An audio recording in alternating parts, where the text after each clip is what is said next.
Welcome to this Zentangle Quickie. My name is Heather Hartwick Gladden. I'm a certified Zentangle teacher. And today we're going to take a look at the tangle Tropicana from CZT Kate Ahrens. So this is a neat tangle, and I think primarily could use it as a border, but if you take a look, and I highly recommend that you do, at the For More Inspiration link, that'll take you to Pinterest, where I found this tangle. And she shows on her step out some different ways that you could use it. So and they're rather neat. So this starts off with a couple straight lines, and I am just going to go straight across here.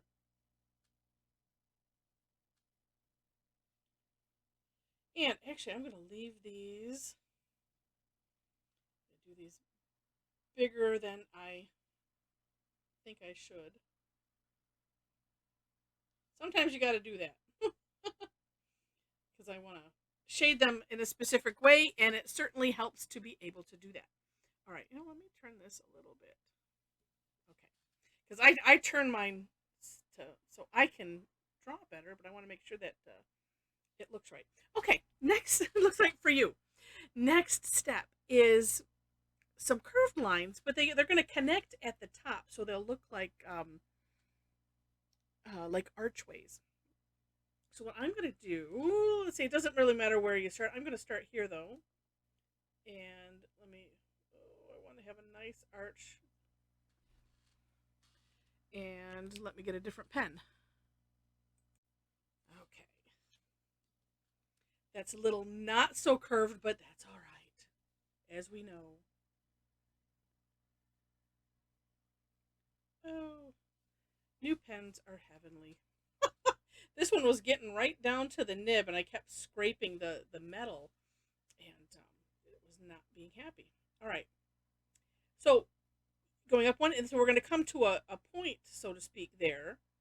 Now, the one thing I keep working to do is make mine a little bit taller and then just curve at the top. And it doesn't matter how they turn out.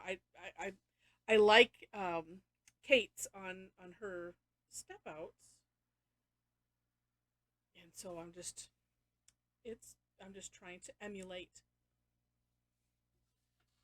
Okay, well there we go, and we'll do some course correction, and that'll help. Okay, so once you have your we'll just call them archways. Then in the middle of these, we're going to essentially aura all the sides. It doesn't have to come down real far, but so I'm going to aura the top, and then coming down, so making a triangle in the center of these, and then I'll have a little partial here and here as well.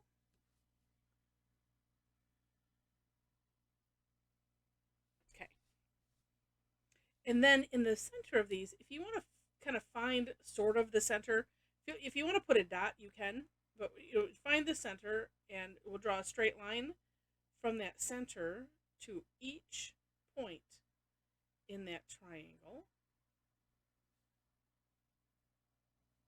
It creates a neat beveled effect, as you can see, and then when you shade it, you can have even more fun with it.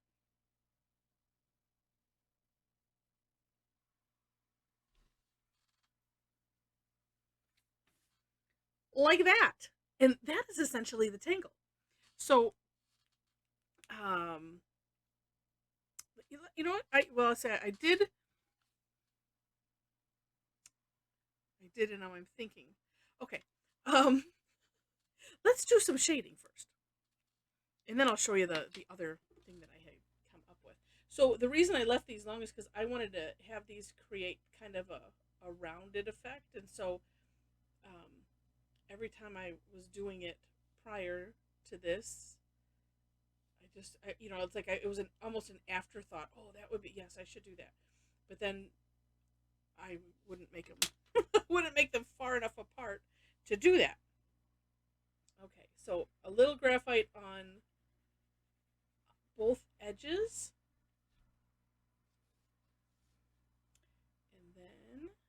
just spreading the graphite out. You know, I'm trying to stay away from that center, as you can see, because now, and look at, I should have waited to do that graphite, but you can still see the difference. And that's what's so fun about shading, is you can add, you know, bring it to life, add these kind of 3D effects. And it's just really, really neat. So that I wanted to do.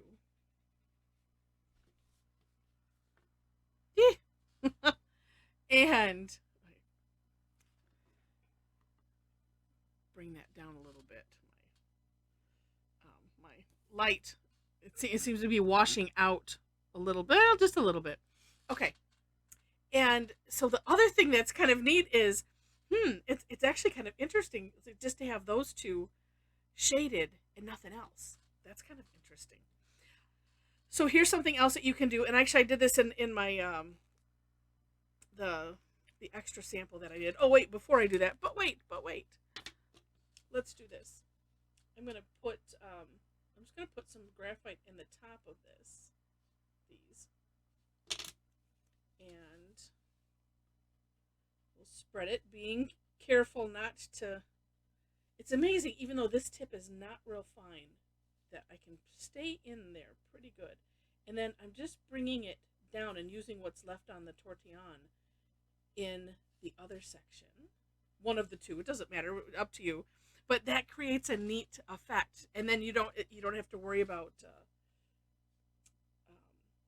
putting too much graphite or too little graphite in either of these. Just use what's here in that second one, and voila. Okay, so this is really the play phase of it, and here we go. So what I did is, and this was to looking at Kate's samples, and I'm going to make this one. Well, let's see. I'm just going to start here. I'm going to aura this one side. I'm going to do it on all of them. And I'm doing that same side consistently. And so you could shade that, you could fill them in, whatever you want to do. And then I'm just going to put some straight lines here.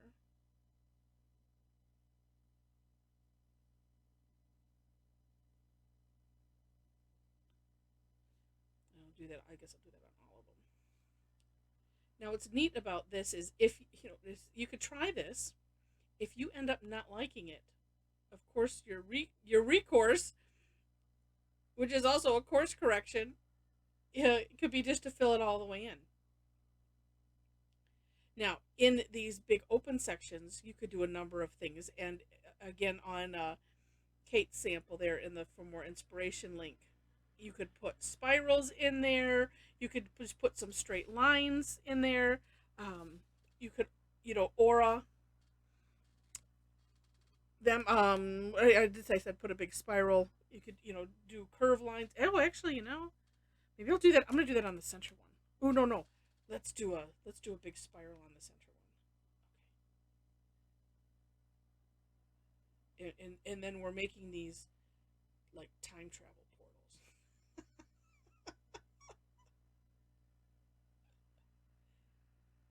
And so this, when you do this and you want to fill up the whole space, so using the concept of halabau and drawing behind, well, and actually at some point you can just, do little curve lines. But it helps to keep in mind the as this would get bigger, what the curve would look like, so you can have that. Oh, I'm kind of liking this concept. So maybe I'll just leave that one. Okay, so that's cool. Just debating. You could also fill all of this in if you wanted to. But what I'm going to do, we're going to put some shading, especially here. Let's just try it on the one side. And I've gone a little bit darker.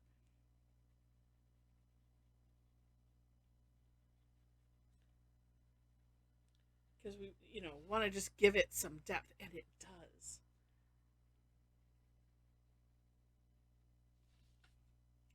So these are like you're walking through. And actually, I'm going to bring this graphite into here a little bit. because now, well, I guess it could look either, it kind of makes like for an optical illusion a little bit, doesn't it? Where this can either look like it's leading in the doorway, or it can look like it's a decoration on the outside. Huh. There we go. Okay. Okay, camera. Calm down. All right. These automatic adjusting things. Anyway, kind of neat. I kind of like this with having something inside like that. Oh, super cool. So, well, why not? There's no reason why if you like something that you can't do it over, what you've already shaded. And then you could always just re-spread out some of the graphite just to get it to go over your pen and kind of, give it the same timbre that it would over here because you've gone over it. But I kind of like that. Which door will you pick? Door number 1? Let's make a deal. Giving out. Well, no, they did bring that one back, so I don't know if I'm completely dating myself, but sort of. Which world will you pick?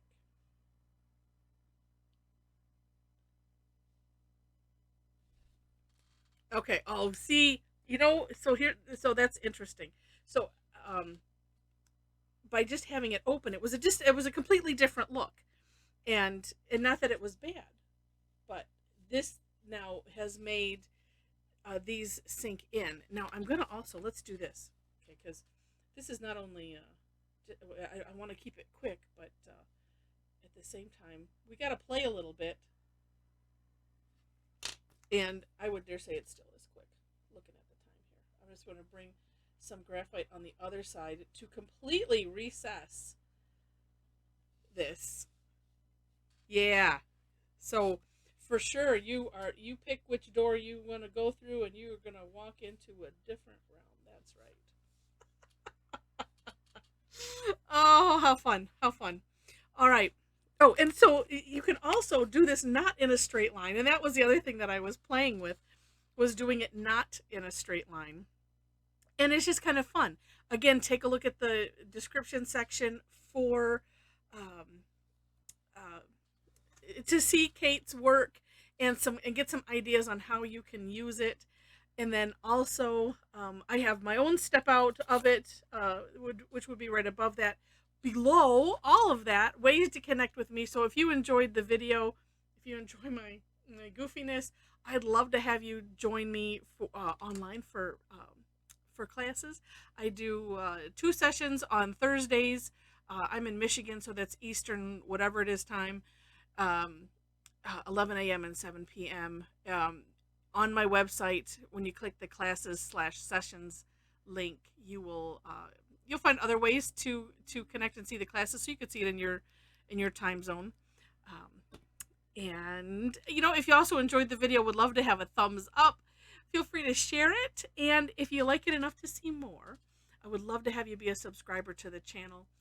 Subscribing to the channel is, of course, free, and I appreciate it greatly. All right, with that, thanks so much for watching, and I wish you happy tangling.